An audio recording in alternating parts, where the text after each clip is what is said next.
जी क्या रहा सर विशेष, आपने अधिकारियों के साथ बैठक ली, फीडबैक लिया, क्या रहा सर?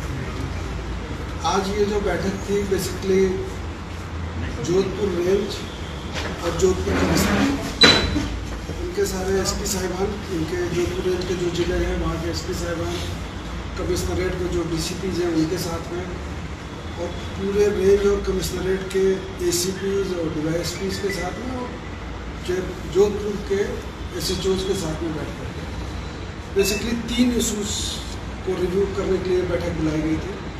एक तो पूरे संभाग में और कमिश्नरेट में कानून व्यवस्था की स्थिति, कानून व्यवस्था की स्थिति की समीक्षा करने के लिए अब तक की क्या स्थिति है और आगे कानून व्यवस्था को कैसे बरकरार करके रखना है, इसके बारे में रिव्यू था।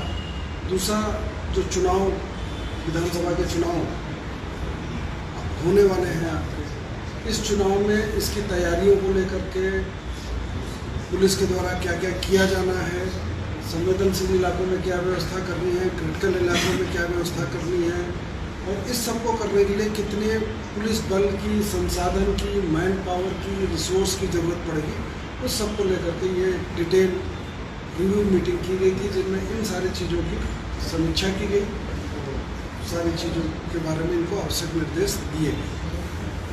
अच्छा सर, जिस तरीके से विश्व हिंदू परिषद ने कहा है कि गो भक्त मोनू मानेसर है, जिसको राजस्थान पुलिस चुनाव में वोट बैंक के तौर पर राजस्थान सरकार यूज करेगी, तो अगर हो सकता है तो हम राजस्थान में प्रदर्शन भी करेंगे। इसको लेकर, लॉ एंड ऑर्डर को लेकर कितनी तैयारियां राजस्थान पुलिस की?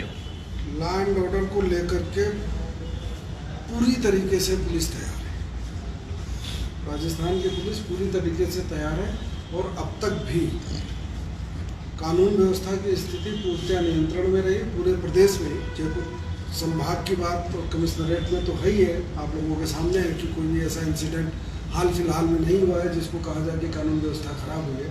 पूरे प्रदेश में भी बाय एंड लार्ज कानून व्यवस्था की स्थिति नियंत्रण में। अब चुनाव को देखते हुए और ज़्यादा ऐसे लोगों के खिलाफ जो भी कोई तत्व है, अगर वो कानून व्यवस्था, कोई आपराधिक तत्व, कोई असामाजिक तत्व यदि कानून व्यवस्था को बिगाड़ने का प्रयास करेगा या उस दिशा में कार्रवाई करेगा, तो डेफिनेटली उसके खिलाफ कठोर कानूनी कार्रवाई जो कानून सम्मत है वो की जाएगी। सर जयपुर पुलिस कमिश्नरेट को इतना मजबूत किया गया है सर, जोधपुर कमिश्नरेट में अभी भी संसाधनों की और नफरी की कमी देखने को मिली है, तो सर ऐसा कुछ आपने फीडबैक लिया या इसको मजबूत करने के लिए सर? हाँ, नहीं, डेफिनेटली जो मेरी कमिश्नर साहब से बात हुई तो जयपुर में जो जोधपुर में अगर संसाधनों की जहाँ पे कमी है, मैन पावर की कमी है, कहीं गाड़ियों की कमी है, कोई और चीज़ें हैं, तो उन चीज़ों के बारे में भी जा करके आगे कार्रवाई की जाएगी ताकि यहाँ पे पुलिसिंग और बेहतर हो सके। अभी जैसे आपको ध्यान होगा कि एक 112 के नाम से एक सेवा शुरू की गई है, एक 100 गाड़ियाँ भी रोल की गई हैं जयपुर से, जो पूरे प्रदेश के लिए हैं। अक्टूबर तक इनमें 400 गाड़ियों की और वृद्धि हो जाएगी, तो प्रदेश में कुल 500 गाड़ियाँ हो जाएगी, और ये 3 चरण में कुल मिलाकर के साल 1.5 साल के अंदर रोड पर 2500 पुलिस की गाड़ियाँ अलग से अभी जितनी हैं इसके अलावा आ जाएंगी। उनमें ये राउंड द क्लॉक ये गाड़ियाँ रहेंगी 24 घंटे, इनमें पुलिस का जाब्ता तैनात रहेगा। इन सारी गाड़ियों में सारे आधुनिक उपकरण लगे हुए हैं, सीसीटीवी कैमराज हैं, जीपीएस है, कुछ भी है, और ये एक सेंट्रलाइज कमांड रूम या कंट्रोल रूम अभय कमांड से जुड़े रहेंगे, और कुछ होगा तो सबसे पहले ये तुरंत मौके पे पहुंचेंगे और रिस्पॉन्ड करेंगे। तो रिसोर्स को बढ़ाने के लिए और जहाँ पे ज़रूरत है उस दिशा में लगातार काम किया जा रहा है। कमिश्नरेट में जिन और रिसोर्सेज की रिक्वायरमेंट है वो साहब के द्वारा बता दी गई, कमिश्नर साहब के द्वारा, और वो उनको उपलब्ध कराई जाएगी। नहीं, जहाँ संख्या बल तो वाहनों की संख्या बल तो बढ़ रही है, और राउंड द क्लॉक गश्त की भी बात की जा रही है, पर अभी भी जो गाड़ियाँ हैं उनमें ड्राइवर प्राइवेट लोग लगे हुए हैं। देखिए, ऐसा है, गाड़ी खरीदना आसान होता है, ड्राइवर लाने में टाइम लगता है, क्योंकि ड्राइवर एक बार भर्ती होगा, ट्रेन होगा, फिर आपको ग्राउंड पे मिलेगा। गाड़ी तो आप तुरंत परचेज करते हैं और ग्राउंड पे आ जाएगी, तो जल्दी सारी व्यवस्था भी हो जाएगी। चीज़ें चरणबद्ध तरीके से ही होती, स्टेप बाय स्टेप ही चीज़ें होती। सर सिटी एरिया में सर अभय कमांड काफ़ी मजबूत बनाया गया, 700-800 कैमरे हैं, क्या इसको और मजबूत बनाएंगे सर? क्योंकि शहर बड़ा हो चुका है, अभय कमांड के कैमरे थोड़े कम लग गए हैं। देखिए, पुलिस में सभी जगह पर लगातार टेक्नोलॉजी का अधिक से अधिक उपयोग किया जा रहा है अपराध और आपराधिक तत्वों पर निगरानी करने के लिए, उन पर कंट्रोल करने के लिए। कैमरा भी उनमें से एक टूल है। और जयपुर में हो या जोधपुर में, बजट में भी घोषणाएं की गई हैं और कई जगह तो ये अपने जो जनप्रतिनिधि हैं वो भी अपने एमएलए फंड से, एमपी फंड से हमें पैसे दे रहे हैं और उसके आधार पर भी कैमरे लगाए जा रहे हैं ताकि पूरे इलाके में अधिक से अधिक कैमरे लग सके, निगरानी हो सके और अगर कोई अपनी घटना घटती है तो उसके बारे में सही स्थिति सामने आ सके कि किसने क्या किया था, पुलिस जल्दी से अपराधियों तक पहुंच सके और उनके खिलाफ कार्रवाई। अच्छा सर, जिस तरीके से आबू रोड है, सांचौर है, बॉर्डर इलाके हैं, शराब को लेकर लगातार पुलिस कार्रवाई कर रही है, आज भी बालोतरा में कार्रवाई हुई है, लेकिन इसको चैन को तोड़ने में क्यों नहीं तोड़ पा रही है पुलिस अभी तक? अभी शराब की दो तरीके की समस्याएं हैं। एक समस्या तो ये है कि वो शराब जो कि अवैध रूप से बिक रही, जिनका कि लोकल कंजम्पशन है, और दूसरी ऐसी शराब जिसमें कि आपका जोधपुर उसके ट्रांजिट रूट पे है, आ कहीं पंजाब हरियाणा से रही, जा कहीं गुजरात रही है। तो अभी वो वाली भी शराब इन्होंने पकड़ी और आज मीटिंग में जब इसकी समीक्षा की गई है तो जोधपुर रेंज के सभी जिलों में और खुद कमिश्नरेट में, आंकड़े तो मेरे को याद नहीं है, लेकिन पिछले वर्ष की तुलना में काफ़ी ज़्यादा कार्रवाई की गई है।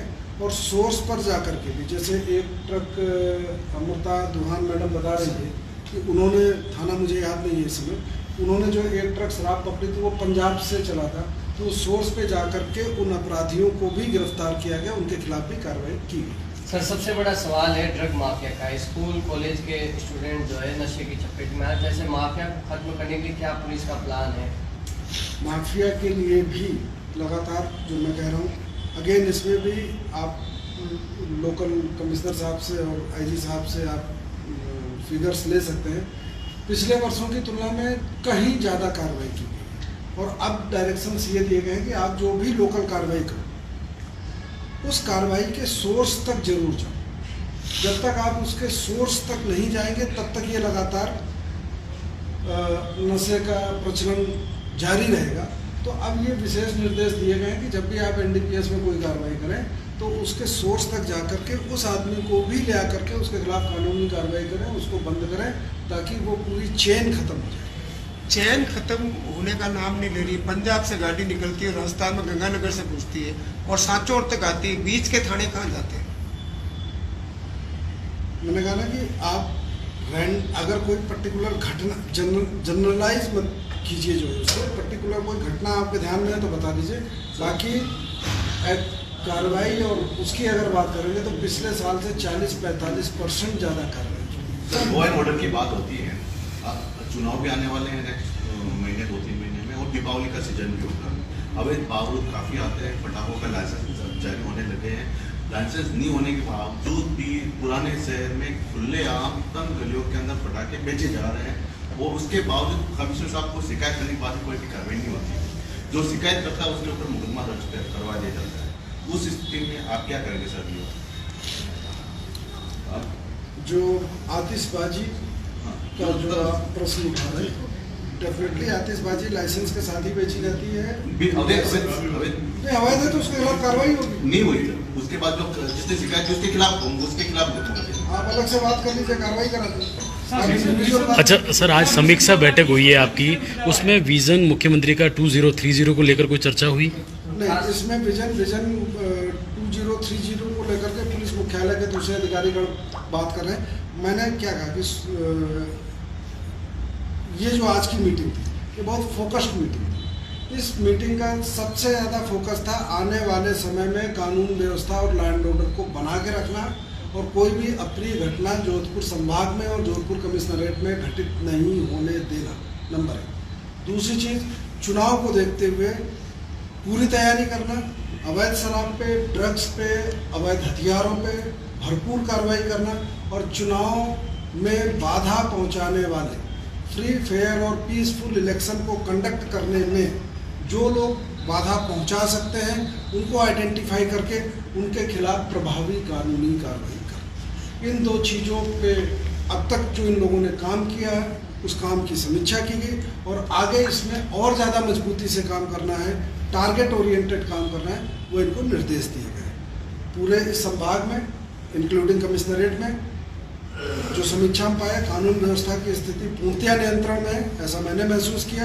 और फिर भी अगर कोई करने की कोशिश करेगा तो उसके खिलाफ सख्त कानूनी कार्रवाई की जाएगी। सर, अवैध बजरी माफियाओं के खिलाफ एडीसीपी कार्रवाई करने जाती है, लेकिन सूचना लीक हो जाती है, तो सर क्या मानते हैं, कहीं कुछ पुलिस कार्मिकों की भी मिलीभगत है या क्या है सर?